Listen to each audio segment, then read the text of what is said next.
Juste endurer la douleur, Isabelle. C'est seulement une nuit. C'étaient les derniers mots sa mère lui a murmurés à elle dehors les lourdes portes en chêne. Isabelle Sterling se tenait tremblante dans une robe de mariée qui coûtait plus que sa entière maison d'enfance, attendant d'être sacrifiée à Callan Blackwood, le milliardaire reclus rumoré être le roi vampire de New York. Elle s'attendait au sang. Elle s'attendait à la torture. Elle s'attendait à mourir. Mais quand la serrure a cliqué fermée et Callan a tourné pour lui faire face, il n'a pas attaqué. Il n'a pas mordu. Au lieu, il lui a remis un dossier marqué confidentiel et a parlé une seule phrase qui a brisé sa entière réalité. Que se passe-t-il quand le monstre que vous craignez est en fait votre seul sauveur? Ceci est l'histoire de la nuit de noces qui a tout changé. Le silence dans la limousine était suffocant.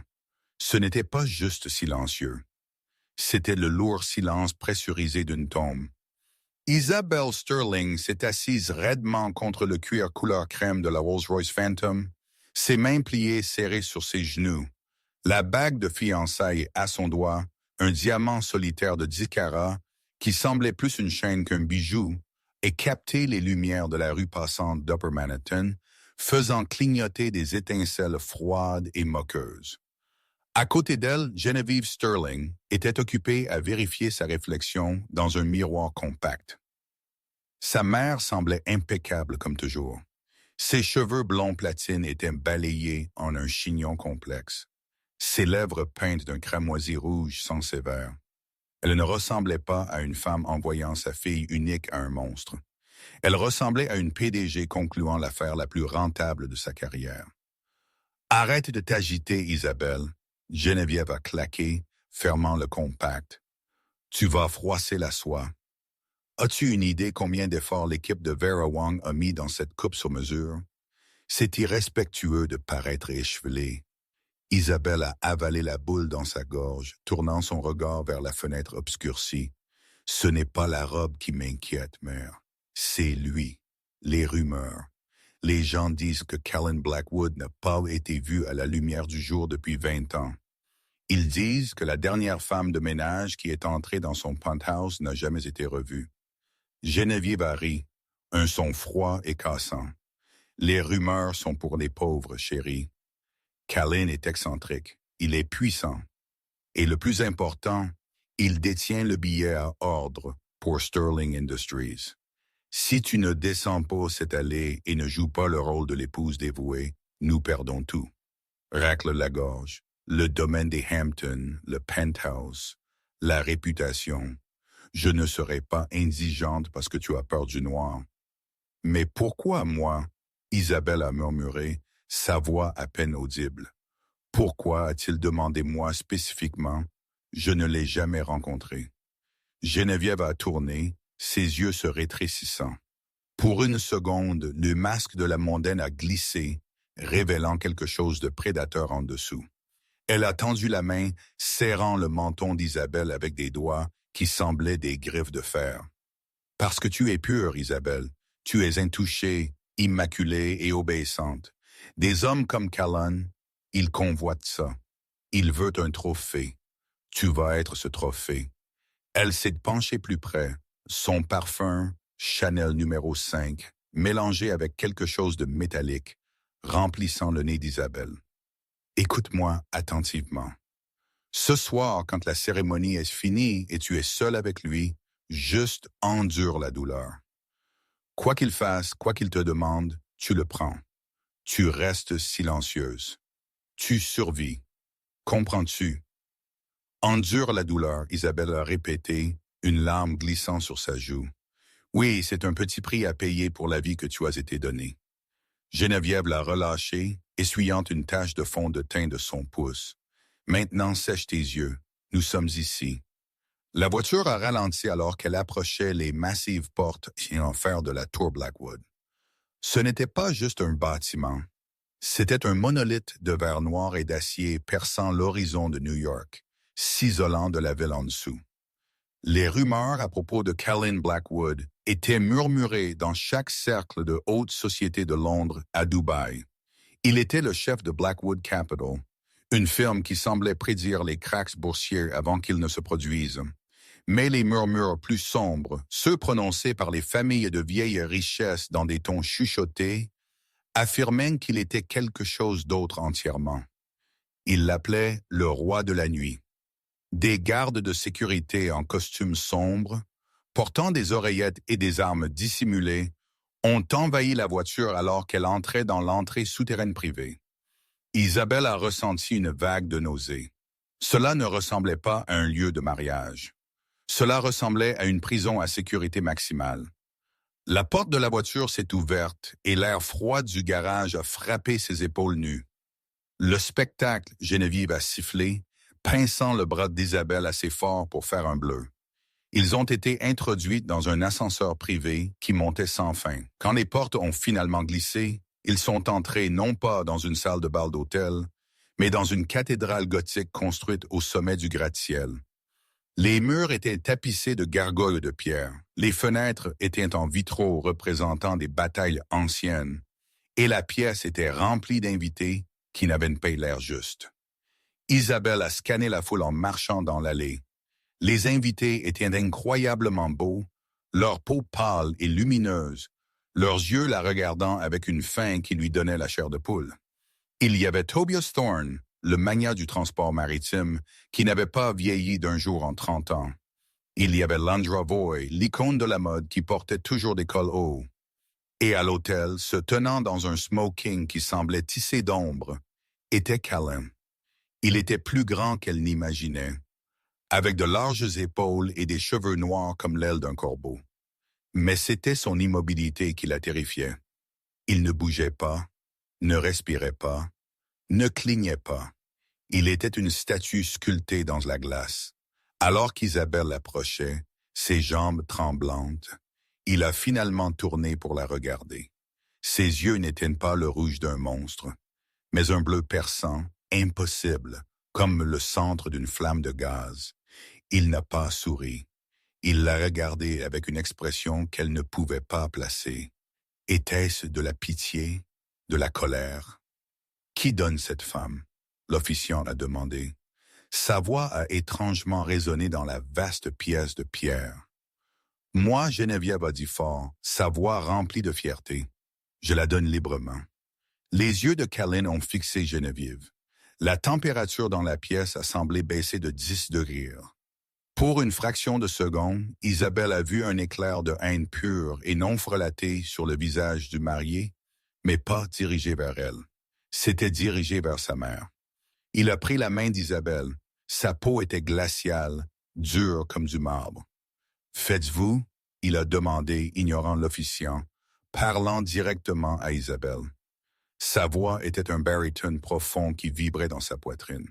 « Venez-vous ici de votre propre libre arbitre, Isabelle Sterling. » Isabelle a senti le regard de sa mère brûler dans l'arrière de son cou. Juste endure la douleur. « Je fais », elle a menti, sa voix tremblante. Callan lui a serré la main presque douloureusement fort, puis a laissé que ce soit fait. La réception était un flou de sourires terrifiés et de touches froides. Isabelle n'a pas mangé. Elle ne pouvait pas. Chaque fois qu'elle levait les yeux, elle attrapait des invités fixant son cou, leur langue sortant pour mouiller leurs lèvres. Callan est resté à ses côtés, une sentinelle silencieuse. Il ne lui a pas parlé, ne lui a pas offert de réconfort, mais il n'a pas non plus laissé quelqu'un d'autre s'approcher. C'était comme s'il gardait un morceau de viande des autres prédateurs, jusqu'à ce qu'il soit prêt à manger. Vers minuit, les invités ont commencé à se disperser, disparaissant dans la nuit comme de la fumée. « Il est temps », un homme nommé Sébastien a murmuré. Il était l'assistant personnel de Callan, un homme aux cheveux grisonnants et une cicatrice courant sur sa joue gauche. La suite principale est préparée. Le cœur d'Isabelle a martelé contre ses côtes comme un oiseau piégé. C'était ça. Le moment que sa mère l'avait averti à propos de la douleur. Elle a été conduite le long d'un long couloir tapissé de velours vers un ensemble de doubles portes en acajou. Sébastien les a ouvertes, s'est incliné et a reculé. « Bonne chance, Madame Blackwood », il a dit. Le titre a semblé une malédiction. Isabelle est entrée. La pièce était massive, dominée par un lit à baldaquin drapé de lourdes soies noires. Un feu rugissait dans la cheminée surdimensionnée, projetant de longues ombres dansantes sur les murs. Il n'y avait pas de miroir dans la pièce. La porte s'est refermée derrière elle. Le son fort comme un coup de feu. Elle était seule. Elle se tenait au centre de la pièce, serrant son bouquet de roses blanches, jusqu'à ce que les épines s'enfoncent dans ses paumes. Elle a attendu 5 minutes, 10 minutes. Le silence s'est étiré jusqu'à ce qu'il crie. Puis une porte cachée dans la bibliothèque s'est ouverte et Callan est entré. Il avait enlevé sa veste de smoking et déboutonné le haut de sa chemise blanche, révélant la peau de marbre pâle de sa gorge. Il avait l'air épuisé. Il a marché vers une table d'appoint, a versé un verre de liquide ambré, du whisky, pas du sang. Elle a noté avec un petit sursaut de soulagement et l'a bu d'un coup. Il s'est tourné pour lui faire face, appuyé contre le lourd bureau en chêne. « Vous tremblez », il a observé. Sa voix était dépourvue de la menace qu'elle attendait. Elle semblait fatiguée. « Je sais ce que je dois faire », Isabelle a bégayé. Elle a commencé à chercher la fermeture éclair de sa robe, ses doigts maladroits. « Ma mère m'a dit, elle m'a dit de juste rester immobile. » Le verre de Callan s'est brisé dans sa main. Isabelle a haleté, gelant. Les éclats de cristal sont tombés sur le tapis, mais Callan n'a pas semblé remarquer le sang dégoulinant de sa main. Sauf qu'il n'y avait pas de sang. La blessure s'est refermée instantanément, la peau se resserrant devant ses yeux. « C'est ce qu'elle vous a dit ?» Callan a demandé, sa voix tombant à un murmure dangereux. Il a quitté le bureau et a commencé à marcher vers elle. Isabelle a fermé les yeux, se préparant à la morsure. Elle a dit d'endurer la douleur. Elle a dit que ça payait la dette. Elle a senti sa présence directement devant elle, le froid rayonnant de lui. Elle a senti sa main se tendre. Mais au lieu de lui saisir la gorge, ses doigts froids ont doucement touché son menton, lui relevant la tête. « Ouvre tes yeux, Isabelle. » Elle a hésité puis les a lentement ouverts. Callan la regardait et la colère qu'elle avait ressentie plus tôt était partie, remplacée par une profonde, ancienne tristesse. « Votre mère est une très talentueuse menteuse, » Callan a dit doucement. Mais elle a omis la partie la plus importante du contrat. « Quel contrat ?» Isabelle a murmuré. Callan a reculé, marchant vers un coffre-fort caché derrière une peinture sur le mur. Il a tourné le cadran avec une vitesse floue, a sorti un épais dossier en cuir et l'a jeté sur le lit entre eux. « Racle la gorge. Lisez-le. » Isabelle s'est avancée vers le lit, ses mains tremblantes alors qu'elle ramassait le lourd document.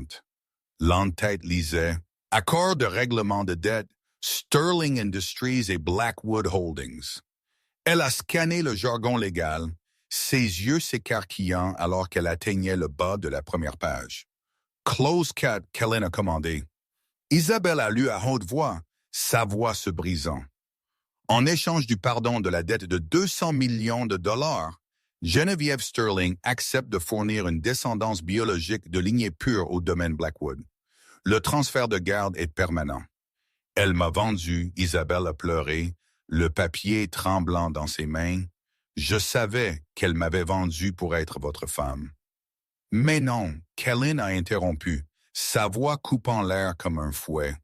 Lisez l'addendum, Isabelle. La petite écriture. Isabelle a baissé les yeux. Sous la ligne de signature en petit texte dense se trouvait un paragraphe qu'elle avait manqué. Le bénéficiaire, Callan Blackwood, se réserve le droit d'utiliser l'actif pour subsistance, travail ou sacrifice. Le fournisseur, Geneviève Sterling, reconnaît que l'actif ne survivra pas la nuit du transfert et renonce à tous les droits de s'enquérir de la condition de l'actif post-transfert. La pièce a tourné. Isabelle a laissé tomber le dossier. « Elle ne vous a pas vendu pour être ma femme », Callan a dit. Sa voix grave. Elle ne pensait pas que je voulais une mariée. Les vampires n'épousent pas les humains, Isabelle. Nous les mangeons. Votre mère vous a envoyé ici, croyant pleinement que j'allais vous vider et disposer de votre corps avant le lever du soleil. Isabelle est tombée à genoux, la soie de sa robe flottant autour d'elle. Elle m'a dit d'endurer la douleur. Elle savait. Elle savait que j'allais mourir. Elle comptait dessus. Callen a dit. Il s'est agenouillé devant elle, ne la touchant pas, mais assez près pour qu'elle puisse sentir le froid de son immortalité. Elle vous a averti d'endurer la douleur parce qu'elle pensait que je vous déchirerais. Elle a échangé votre vie contre sa compagnie, Isabelle. Elle ne s'attendait pas à ce que vous vous réveilliez demain. Isabelle l'a regardé, l'horreur l'envahissant. Le monstre n'était pas le vampire devant elle. C'était la femme qui avait arrangé ses cheveux dans la limousine. « Alors, êtes-vous? » Isabelle a demandé, sa voix à peine un souffle. « Allez-vous me tuer? » Callen l'a regardé, ses yeux bleus intenses. « C'est le rebondissement, petite. » Il racle la gorge, a dit. « Je n'ai jamais demandé un sacrifice. J'ai demandé un héritier. J'ai demandé un partenaire. Votre mère a supposé que j'étais un monstre parce qu'elle projette sa propre obscurité sur tout le monde. Je ne veux pas votre sang. » Il a atteint dans sa poche et a sorti une petite boîte en velours. Il l'a ouverte pour révéler une bague. Pas une alliance, mais une chevalière avec le blason Blackwood. « Je veux votre rage, » Callen a dit. « Je veux vous offrir un nouveau marché. Vous êtes techniquement morte pour le monde extérieur. Votre mère a déjà signé le certificat de décès. Elle a probablement les funérailles prévues pour la semaine prochaine pour gagner la sympathie publique. Vous n'avez pas de vie où retourner. Il lui a tendu la bague. Mettez ceci et vous cessez d'être Isabelle Sterling, la victime. Vous devenez Isabelle Blackwood, la maîtresse de cette maison, et ensemble, nous détruirons la femme qui vous a vendu. » Isabelle a fixé la chevalière dans la paume de Callen. C'était de l'argent lourd, serti d'une pierre d'onyx, si sombre qu'elle semblait absorber la lumière de la cheminée. Elle représentait le pouvoir. Elle représentait la sécurité. Mais surtout, elle représentait la fin de la jeune fille qui avait pleuré dans la limousine. Sa main a bougé d'elle-même. Ses doigts, tremblants encore légèrement, ont effleuré la peau glacée de Callen alors qu'elle prenait la bague. Elle était froide, en voyant une onde de choc le long de son bras qui s'est installée dans sa poitrine. Elle l'a glissée sur son index droit. C'était trop grand, mais comme par magie, ou peut-être juste les mécanismes d'un artisanat coûteux, le métal a semblé se réchauffer et se contracter, s'ajustant parfaitement. « J'accepte », Isabelle a murmuré. Les mots avaient le goût de la cendre, mais sous la cendre se trouvait une étincelle de quelque chose de plus chaud. La rage. Callen a hoché la tête, un mouvement lent et délibéré. « Bien. Alors la première leçon d'être une Blackwood commence maintenant. Les larmes sont une monnaie. Isabelle, vous arrêtez de les dépenser pour des gens qui ne peuvent pas vous rembourser. » Il s'est levé, marchant vers la robe de mariée jetée, avec un mouvement soudain et violent qui a fait sursauter Isabelle. Il a déchiré le délicat corsage en dentelle au milieu. « Cette robe est un linceul, il a dit, jetant la soie ruinée sur le feu. Le tissu a pris feu instantanément, se recourbant en fumée noire. Geneviève vous a habillé pour des funérailles. Ce soir, vous vous habillez pour la guerre. » Il s'est déplacé vers un panneau discret sur le mur et a pressé sa paume contre lui. Une section du lambris en acajou a glissé pour révéler un dressing plus grand que l'appartement entier d'Isabelle en ville, mais il n'était pas rempli de costumes d'homme. Un côté était tapissé de coutures féminines, des blazers ajustés, des chemisiers en soie, des pantalons taillés et des robes de soirée au ton de pierres précieuses profondes. Tout semblait structuré, blindé. « J'ai pris la liberté », Callen a dit, appuyé contre l'encadrement de la porte. « Mes éclaireurs vous ont observé pendant des mois, non pas pour vous traquer, mais pour vous préparer. Je savais que votre mère vous vendrait. Je savais qu'elle vous enverrait sans rien. » Isabelle est entrée dans le placard, passant sa main sur un blazer en velours. « Vous saviez qu'elle me trahirait.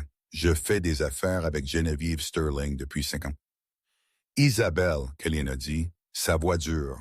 Elle est un requin et les requins mangent toujours le nageur le plus faible. Elle vous a gardé faible exprès. Elle vous a gardé isolée, timide, dépendante. Elle vous a préparé à être jetable. Isabelle a tiré une robe de chambre en soie vert émeraude foncée d'un cintre et l'a serrée contre sa poitrine. Alors, que se passe-t-il maintenant? Faisons-nous, dormons-nous? Colleen a lâché un rire court et sec. Je ne dors pas beaucoup, Isabelle, et vous trouverez difficile de dormir ce soir, mais vous êtes en sécurité dans cette pièce. Personne n'entre sans ma permission. Pas même ma propre famille. Il s'est tourné pour partir, mais Isabelle a fait un pas en avant. Attendez. Colleen a fait une pause, regardant par-dessus son épaule. Vous avez dit que vous buviez de la subsistance, elle a dit, sa voix hésitante mais déterminée. Si vous ne tuez pas les mariés, comment survivez-vous? Avez-vous faim maintenant? Colleen a tourné complètement, ses yeux bleus s'assombrissant en un indigo de minuit. L'air dans la pièce est devenu lourd, chargé d'électricité statique. Il s'est déplacé vers elle, s'estompant avec une vitesse surnaturelle, s'arrêtant à quelques centimètres de son visage. Elle pouvait sentir l'odeur de la pluie et de l'ozone sur lui. « J'ai toujours faim », il racle la gorge à murmurer, sa voix rauque. « Mais je ne suis pas un sauvage. Nous possédons des banques de sang. Nous avons des donneurs qui sont payés grassement pour leur temps. Nous n'avons plus besoin de chasser dans l'ombre comme des rats. » Il a regardé sa gorge, où son pouls battait visiblement, et pendant une seconde son contrôle a glissé, ses pupilles se sont dilatées. Mais ne confondez pas ma civilisation avec de la faiblesse. Je suis un prédateur, Isabelle, et vous vivez dans la tanière d'un lion. La seule différence est que ce lion a décidé que vous faites partie de la fierté, pas la proie. Il a reculé, l'intensité s'estompant dans un masque d'indifférence. Reposez-vous un peu. Demain, nous commençons à démanteler l'héritage de votre mère.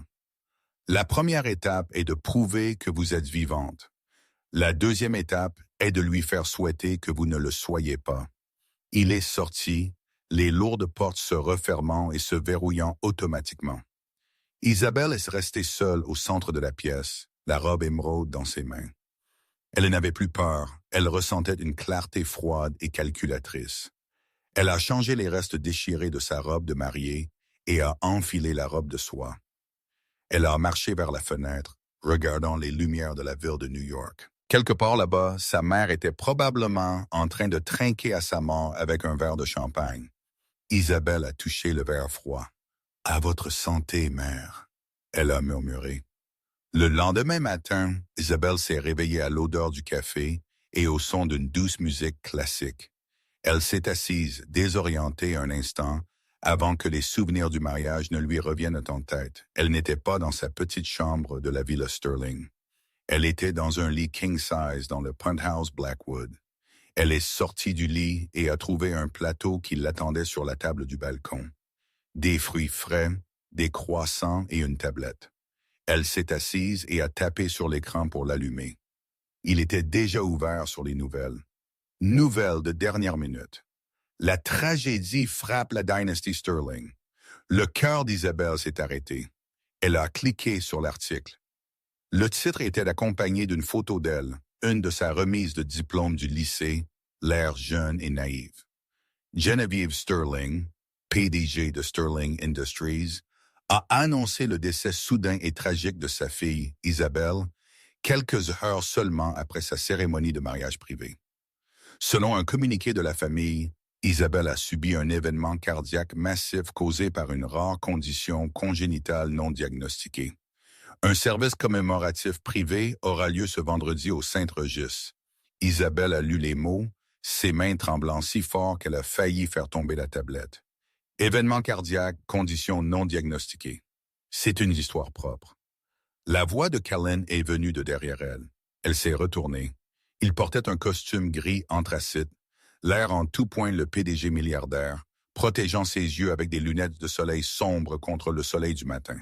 « Elle m'a tué », Isabelle a dit, sa voix montant en hystérie. « Elle ne m'a pas seulement vendu, elle m'a effacé.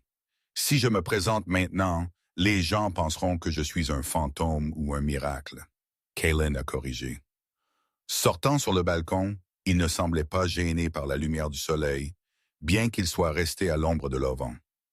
Elle a bougé vite, plus vite que je ne l'avais anticipé. Elle veut le versement de l'assurance vie et le vote de sympathie du conseil d'administration. Les actions de Sterling Industries ont chuté de 15% le mois dernier. Une mort tragique stimule généralement les cours des actions. La sympathie est bonne pour les affaires. Elle organise un mémorial, Isabelle a dit, pointant l'écran. Ce vendredi, dans 2 jours. Parfait, Carmen a dit, un sourire cruel effleurant ses lèvres. Cela nous donne 48 heures pour faire quoi? Pour vous transformer en quelqu'un qui peut entrer dans cette pièce et ne pas s'effondrer, Kathleen a dit. Isabelle, regardez-moi. Elle a levé les yeux vers lui. La fille qui est entrée dans cette tour hier est morte. Geneviève avait raison à ce sujet. Cette fille avait peur de sa propre ombre. Elle cherchait l'approbation d'une femme incapable d'amour. Cette fille ne peut pas entrer au Saint-Registre ce vendredi. Si elle le fait, Geneviève la brisera. Il a atteint dans la poche de sa veste et a sorti une carte de crédit noire en titane. Il l'a placée sur la table. Vous devez apprendre à manier le pouvoir. Vous avez le nom Blackwood maintenant. Dans cette ville, ce nom est une arme plus grande que n'importe quel pistolet. J'ai organisé qu'une équipe vous rencontre en bas dans la suite privée. Styliste, coach vocaux et conseiller juridique. Conseiller juridique? Nous allons réécrire votre testament, Kathleen a dit calmement. Et nous allons auditer le fonds fiduciaire que votre grand-père vous a laissé, celui que Geneviève prétendait être vide. Isabelle a cligné des yeux. Elle m'a dit que le krach boursier de 2008 l'avait anéanti. Elle a menti. Kathleen a dit qu'il avait accumulé des intérêts pendant 12 ans. Il vaut environ 40 millions de dollars. Et depuis votre mariage avec moi, elle a perdu son exécutif dessus. C'est à vous. Isabelle l'a regardé. 40 millions de dollars. Elle avait supplié sa mère pour de l'argent pour acheter des manuels scolaires il y a seulement 3 ans. Pourquoi faites-vous cela? Elle a demandé de nouveau. Vous ne gagnez rien. Kathleen a enlevé ses lunettes de soleil. Ses yeux étaient incroyablement intenses. Je méprise les brutes, Isabelle. Et j'ai une très longue mémoire. Geneviève Sterling a une fois essayé de détruire une amie à moi. Elle a échoué, mais je n'ai jamais oublié. Vous aider à la détruire n'est pas une corvée. C'est mon divertissement. Il a fait un geste vers la porte. Allez, votre équipe vous attend. Devenez la reine. Pendant les 2 jours suivants, Isabelle n'a pas arrêté. C'était un camp d'entraînement éreintant de transformation. Les stylistes ont coupé ses cheveux, prenant les longues vagues brun souris et les coupant en un carré net et élégant qui encadrait son visage comme un casque. Ils l'ont teint d'un brun chocolat foncé riche qui paraissait presque noir. Les maquilleurs lui ont appris à contourner son visage pour paraître plus nette, plus dangereuse. Mais le travail le plus difficile fut avec la coach vocale, une femme nommée Liliane, qu'Isabelle soupçonnait d'être aussi une vampire, étant donné sa peau intemporelle et son aversion pour la pause déjeuner de midi. Ne t'excuse pas, Liliane a claqué pour la 100e fois. Racle la gorge. Tu es entré dans la pièce et tu t'es excusé parce que la porte était lourde. Arrête ça. Quand tu entres dans une pièce, tu possèdes les planches que tu foules. Menton haut, épaules en arrière. Le silence est pouvoir, Isabelle. Quand on te pose une question à laquelle tu ne veux pas répondre, regarde-les fixement jusqu'à ce qu'ils détournent le regard. Le vendredi après-midi, Isabelle s'est regardée dans le miroir en pied et ne s'est pas reconnue. La robe que Kathleen avait choisie n'était pas noire. Elle était rouge sang. Une robe longue en soie liquide avec un dos plongeant et de longues manches. Il était modeste, mais incroyablement provocante. C'était la couleur de la vie, la couleur de la vengeance. Kathleen est entrée habillée d'un smoking. Il s'est arrêté, ses yeux la scannant de la tête aux pieds. Pour la première fois, il ne l'a pas regardée comme un projet. Il l'a regardée avec une véritable appréciation. Terrifiante, il a dit doucement. Vous avez l'air absolument terrifiante. Isabelle a touché la bague Blackwood à son doigt. « Je suis prête. »« Bien, » Colleen a dit, lui offrant son bras. « Le corbillard attend. »« Corbillard, nous devons faire une entrée. » Colleen a souri d'un air suffisant. « Et j'apprécie l'ironie. » La salle de bal du Saint-Régis était remplie du parfum de lys et de parfum cher. Racle la gorge. C'était une affaire sombre, des tons feutrés et des costumes noirs. Geneviève Sterling se tenait à l'avant de la pièce près d'un grand portrait d'Isabelle, tamponnant ses yeux secs avec un mouchoir en dentelle. Elle jouait le rôle de sa vie. Elle était si fragile, Geneviève disait à un groupe de membres du conseil. Son cœur. Il était toujours trop grand pour ce monde. J'ai essayé de la protéger, mais elle a laissé échapper un sanglot étouffé. Vous avez nos plus profondes sympathies, Geneviève, un membre du conseil a dit. Et concernant la fusion, peut-être devrions-nous reporter. Non, Geneviève a dit rapidement, redressant son dos. Non, Isabelle voudrait que nous continuions. Elle savait à quel point l'entreprise était importante. Nous devons signer les papiers la semaine prochaine comme prévu. En fait, une voix grave a retenti du fond de la pièce, amplifiée sans microphone. Je crois qu'il y a eu une erreur administrative. La pièce est devenue silencieuse comme la mort. Toutes les têtes se sont tournées vers les doubles portes à l'entrée. Kaylin Blackwood se tenait là, sa présence remplissant la pièce comme un nuage sombre. À côté de lui se tenait une femme qui ressemblait à une déesse de la guerre. Isabelle a avancé. Le claquement de ses talons sur le sol en marbre a résonné comme des coups de feu. Elle a marché à travers la foule. Les gens s'écartant pour elle comme la mer Rouge. Ils ont fixé, la bouche ouverte. Le visage de Geneviève est devenu blanc. Le mouchoir est tombé de sa main. Isabelle s'est arrêtée à 10 pieds de sa mère. Elle n'a pas souri. Elle n'a pas pleuré. Elle a regardé le portrait d'elle-même. La jeune fille effrayée, et puis a regardé sa mère. « Bonjour, mère », Isabelle a dit, sa voix douce et froide comme du verre. « J'aime les fleurs. Sont-elles pour moi? » Vous, Geneviève a bégayé, reculant, s'accrochant au pupitre pour se soutenir. Vous êtes morte. Le docteur, il a dit. C'est incroyable ce qu'un deuxième avis peut faire, Colleen a dit, s'avançant à côté d'Isabelle. Il a placé une main possessive sur le bas de son dos. Ma femme a eu un malaise d'épuisement. Compréhensible étant donné le stress du mariage, mais la mort? Cela semble être une exagération, ou peut-être un vœu pieux. Les murmures ont commencé instantanément. Un sourd grondement de potin a balayé la pièce. Les appareils photo ont flashé. Isabelle a fait un autre pas vers sa mère. « Vous avez dit à la presse que j'avais une condition cardiaque, mère. » Étrange. Mon cardiologue dit que mon cœur est plus fort que jamais. Les yeux de Geneviève ont balayé la pièce, voyant son contrôle lui échapper. Elle a sifflé assez bas pour que seule Isabelle puisse entendre. « Qu'est-ce que tu fais, stupide fille? Tu ruines tout. Retourne à la tour. » Isabelle a souri alors. C'était un sourire qu'elle avait pratiqué dans le miroir. Il n'atteignait pas ses yeux. Non, Isabelle a dit assez fort pour que les membres du conseil l'entendent. Je ne pense pas que je le ferai.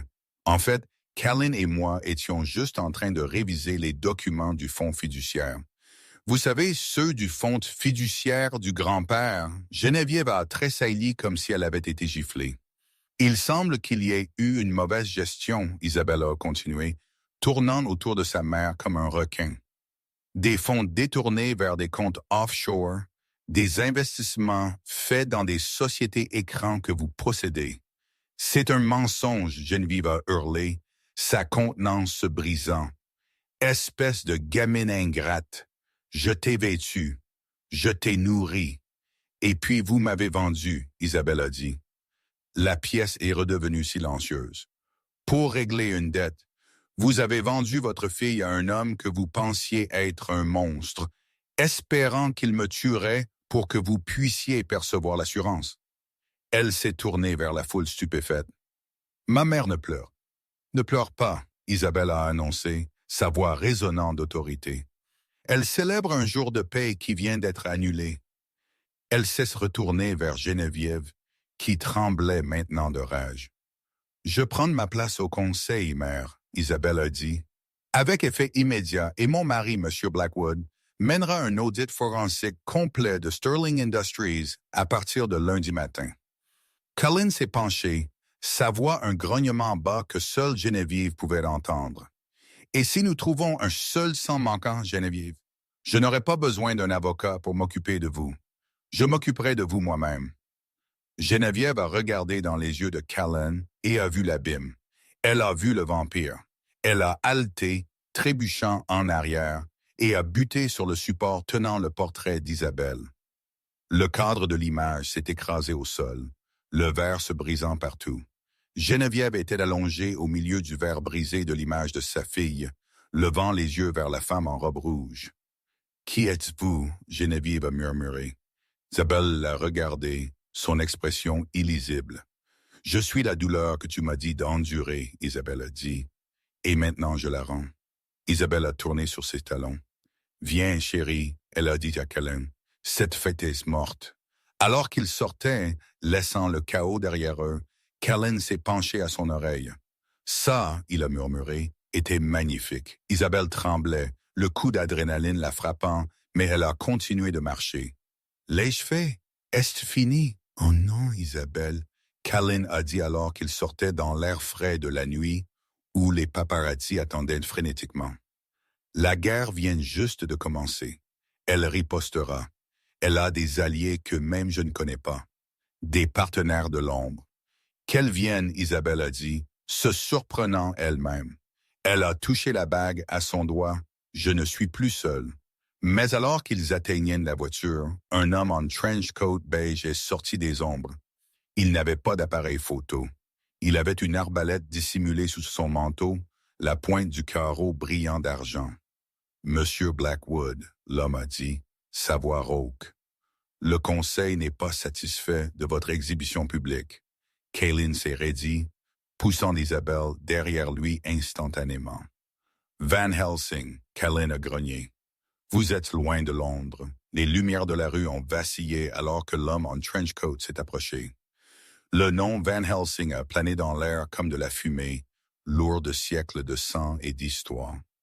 Isabelle a senti les muscles de Cullen se contracter sous sa veste de smoking, dure comme de la pierre.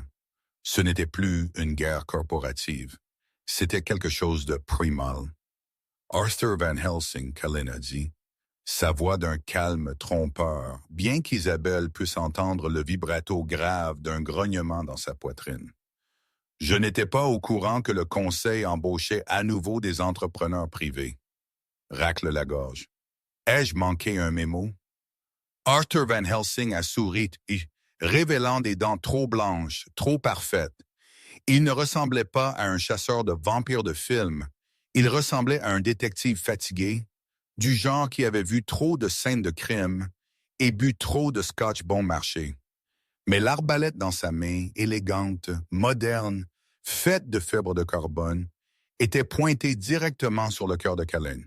« Le conseil est nerveux, Blackwood » Arthur a dit, ses yeux jetant un bref coup d'œil à Isabelle. « Vous faites du bruit. Mariage public, résurrection publique. Vous brisez la mascarade. Les vieilles lois disent que nous restons dans l'ombre. Je m'adapte. Cullen a compté. Les ombres rétrécissent. Nous achetons les ombres maintenant. » Et la fille? Arthur a hoché la tête vers Isabelle. « Sait-elle ce que vous êtes? Sait-elle que si le conseil décide qu'elle est un fardeau, ils enverront une escouade de liquidation pour effacer sa mémoire? Ou pire. » Isabelle est sortie de derrière Cullen. Son cœur battait contre ses côtes, mais l'adrénaline de la confrontation avec sa mère courait toujours dans ses veines. Elle a ressenti une étrange et téméraire bravoure. « Je sais exactement ce qu'il est » Isabelle a dit, sa voix ferme. « Et je sais qui je suis. Je suis Madame Blackwood. Si vous le tirez, Monsieur Van Helsing, vous ne commencez pas seulement une guerre avec un vampire. Vous commencez une guerre avec l'actionnaire majoritaire de Blackwood Capital. Je vous enterrerai sous tant de procès. Vous ne pourrez pas acheter un café sans une assignation. » Arthur a cligné des yeux. L'arbalète a baissé d'un pouce. Il a laissé échapper un soupir de rire surpris. Elle a des dents. J'aime ça. Il a désarmé l'arbalète, la remettant sous son manteau d'un mouvement fluide. Détendez-vous, Scaline. Je ne suis pas ici pour vous tuer. Si c'était le cas, j'aurais utilisé un fusil de sniper depuis le toit de l'immeuble d'en face. Alors pourquoi êtes-vous ici? Callan a demandé, ne relâchant pas sa posture. Arthur a atteint dans la poche de son manteau. La main de Callan a tressailli, prête à frapper, mais Arthur n'a sorti qu'un morceau de papier plié.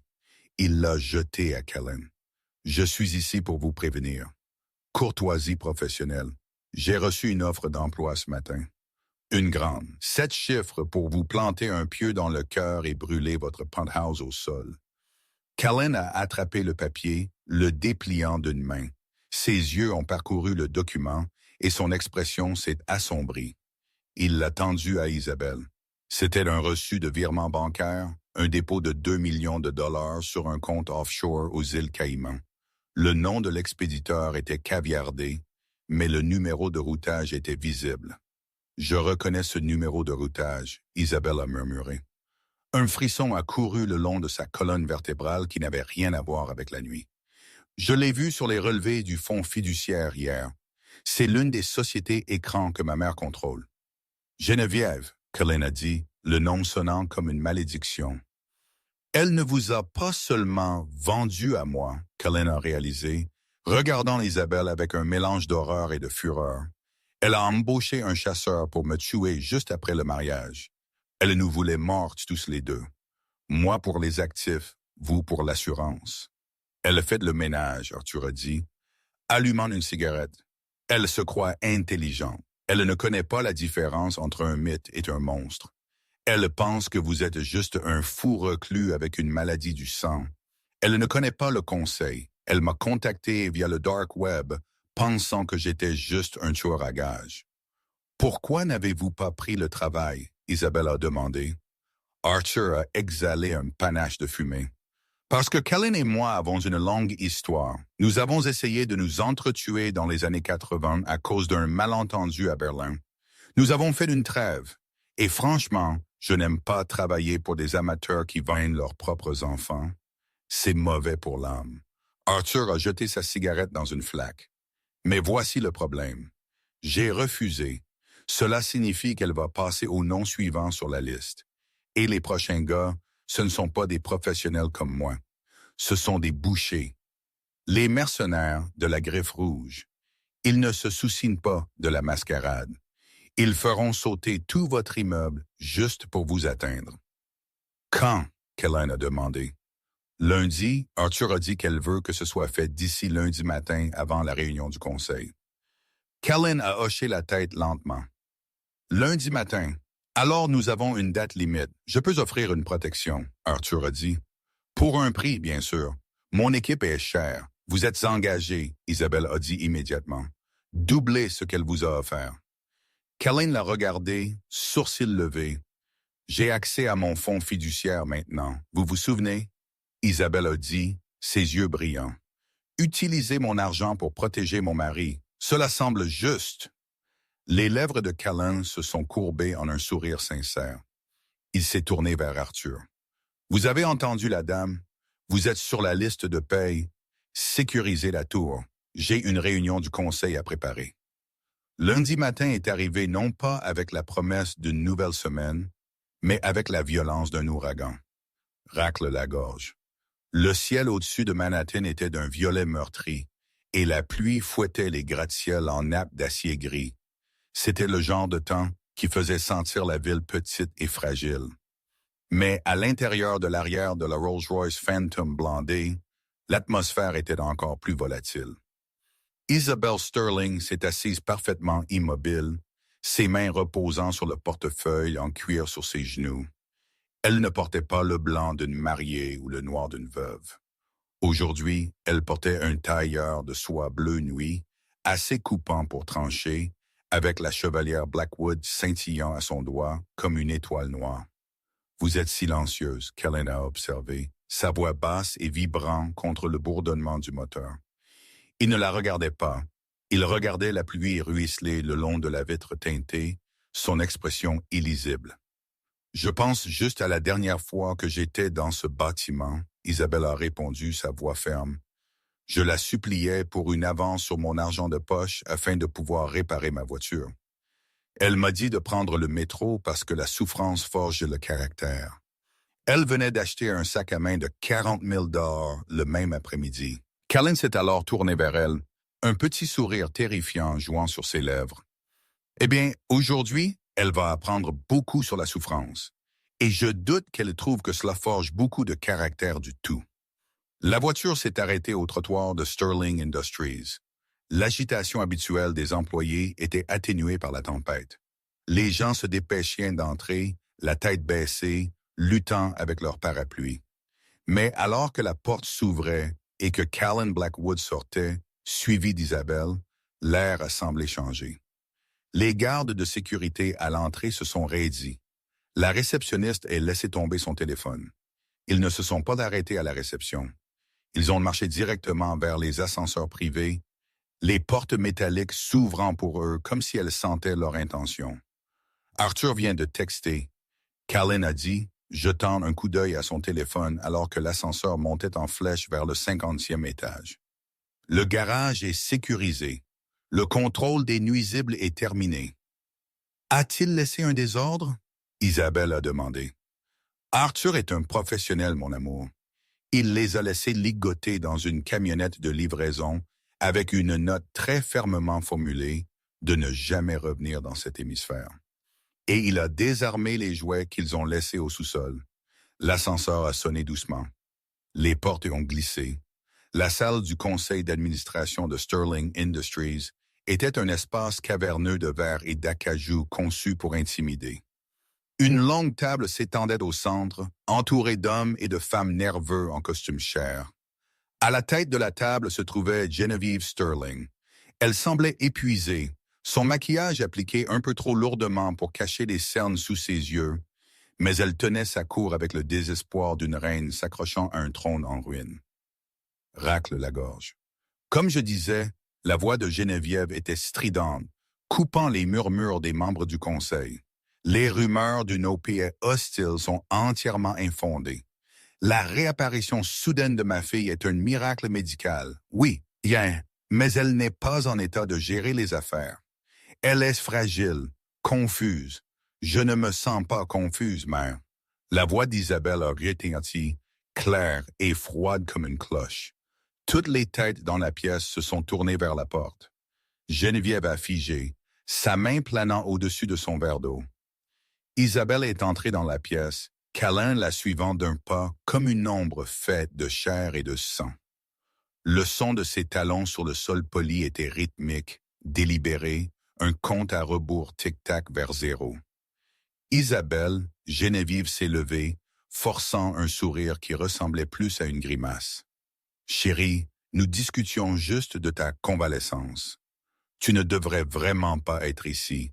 Les médecins ont dit que le stress pourrait être fatal. » « Quel médecin? » Isabelle a demandé, s'arrêtant à l'extrémité opposée de la table.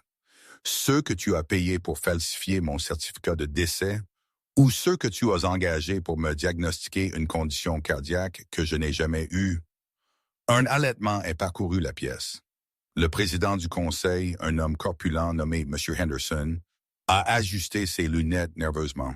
« Madame Blackwood, ce sont de graves accusations. » « Je ne suis pas ici pour faire des accusations, Monsieur Henderson. » Isabelle a dit, jetant le lourd portefeuille le portefeuille en cuir sur la table. Il a glissé sur la surface d'acajou avec un sifflement, s'arrêtant à quelques centimètres de la main de Geneviève. « Je suis ici pour présenter des reçus. » Geneviève a fixé le dossier comme si c'était une bombe. « C'est ridicule. »« Sécurité, retirez-les. » « La sécurité ne vient pas, Geneviève, » Callan a dit. Il n'a pas élevé la voix, mais le timbre de celle-ci a semblé faire vibrer les coraux de fenêtre. Il s'est déplacé pour se tenir derrière la chaise d'Isabelle, plaçant ses mains sur le dossier. Votre chef de la sécurité est actuellement en train d'expliquer au FBI pourquoi il y a 3 mercenaires non enregistrés de Red Fang Syndicate qui dorment dans votre parking souterrain. Le visage de Geneviève s'est vidé de toute couleur. Elle a serré le bord de la table si fort que ses jointures sont devenues blanches. Vous ne pouvez rien prouver. Ouvrez le dossier, mère, Isabelle a commandé. Quand Geneviève n'a pas bougé, M. Henderson a tendu la main et a retourné la couverture. Il a commencé à lire, ses yeux s'écarquillant à chaque ligne. C'est ce que sont des transferts non autorisés, Henderson a bégayé. 12 février, 4 millions de dollars à une société écran au Caïman. 4 mars, 2 millions de dollars pour la gestion des risques externes. C'était pour l'incendie criminel de l'entrepôt dans le New Jersey, Isabelle l'a expliqué calmement, s'adressant au conseil. Elle a brûlé son propre inventaire pour réclamer l'argent de l'assurance parce que les chiffres du 3e trimestre échouaient et le paiement de la semaine dernière, les 2 millions de dollars envoyés la nuit de mon mariage. Isabelle a regardé directement sa mère. C'était un acompte sur un coup, spécifiquement un contrat pour tuer Kellen Blackwood et moi-même. La pièce a éclaté.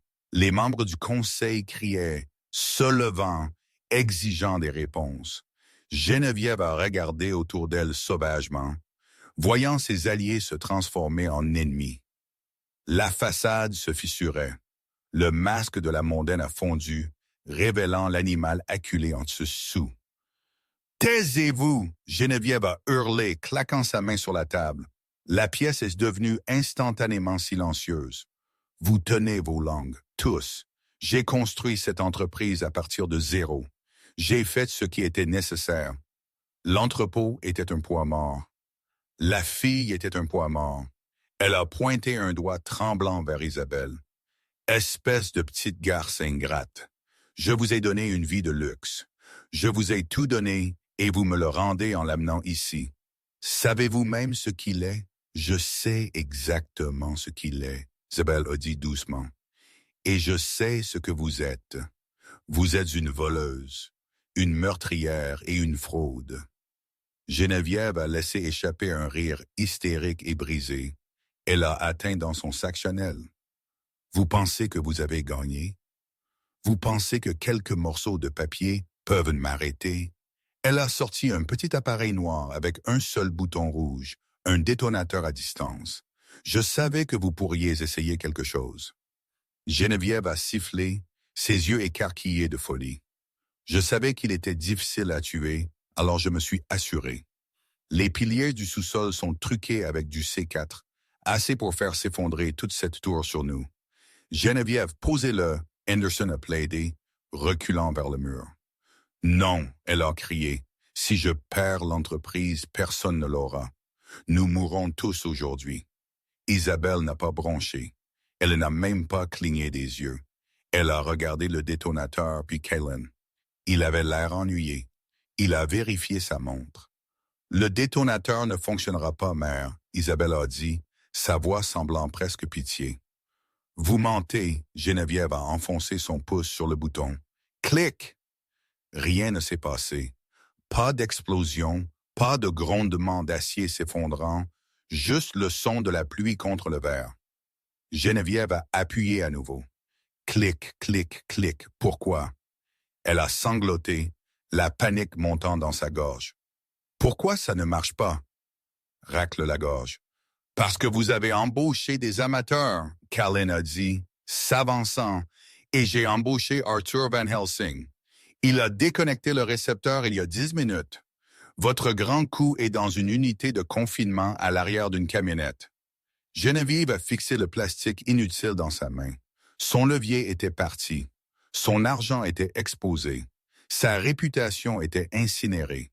Elle a regardé les membres du conseil qui la regardaient maintenant avec pure répulsion. « Appelez la police !» Henderson a crié à son assistant. « Faites venir le NYPD ici maintenant. »« Non !» Kellen a interrompu. Sa voix a baissé d'une octave, devenant quelque chose de primal, quelque chose qui a fait dresser les cheveux sur la nuque de tout le monde. La police s'occupe des crimes humains. Geneviève a enfreint des lois qui sont bien plus anciennes que le code pénal. « De quoi parlez-vous » Geneviève a murmuré, reculant jusqu'à ce qu'elle heurte la fenêtre. « Vous avez embauché des chasseurs, Geneviève. Colin a dit, marchant vers elle. Vous êtes allé sur le dark web et avez sollicité la mort d'un membre du Conseil. Vous avez exposé l'existence du monde surnaturel à des mercenaires humains. Vous avez brisé la mascarade. Les lourdes doubles portes de la salle du Conseil ont éclaté avec une force qui a fissuré le bois. 2 hommes sont entrés. Ils étaient grands, vêtus de longs trench coats gris qui semblaient absorber la lumière. Ils portaient des lunettes de soleil noires, même dans la pièce sombre. Ils se déplaçaient avec une grâce fluide et surnaturelle qui criait prédateur. La salle du Conseil est devenue silencieuse comme la mort. Même les humains ont senti que quelque chose d'apex venait d'entrer dans l'écosystème. Monsieur Blackwood, celui de gauche, a dit sa voix ressemblait à des pierres qui grincent. Le Conseil accuse réception de votre rapport. La brèche a été confirmée. Elle est toute à vous, Colin a dit, faisant un geste vers Geneviève. Qui êtes-vous? Geneviève a hurlé alors que les hommes avançaient sur elle. Restez en arrière. J'ai des avocats. J'ai de l'argent. Nous n'avons pas besoin d'argent. Le deuxième homme a dit. Il a tendu la main et a attrapé Geneviève par le bras. Elle a crié, mais il l'a soulevée sans effort, ses pieds pendant à quelques centimètres du sol. Isabelle. Geneviève a crié, se débattant sauvagement. Isabelle, aidez-moi. Je suis votre mère. Vous ne pouvez pas les laisser me prendre. Ce sont des monstres. Isabelle s'est levée lentement. Elle a marché vers l'endroit où les hommes en manteau gris tenaient sa mère. Elle a regardé profondément dans les yeux terrifiés de Geneviève. « Vous m'avez dit d'endurer la douleur, » Isabelle a dit tranquillement. « Vous m'avez dit que c'était juste des affaires. Eh bien, mère, c'est une OPA hostile. S'il vous plaît, » Geneviève a supplié, des larmes coulant sur son visage, ruinant son maquillage parfait. « Où me mène-t-il? » Isabelle s'est penchée près, murmurant pour que seule Geneviève puisse entendre. À un endroit où il n'y a pas le soleil, pas d'argent et pas de sortie, vous vouliez vivre dans le noir. Maintenant, vous lui appartenez. Elle a fait un signe de tête aux exécuteurs. Prenez-le. Les cris de Geneviève étaient à glacer le sang alors qu'il la traînait hors de la pièce.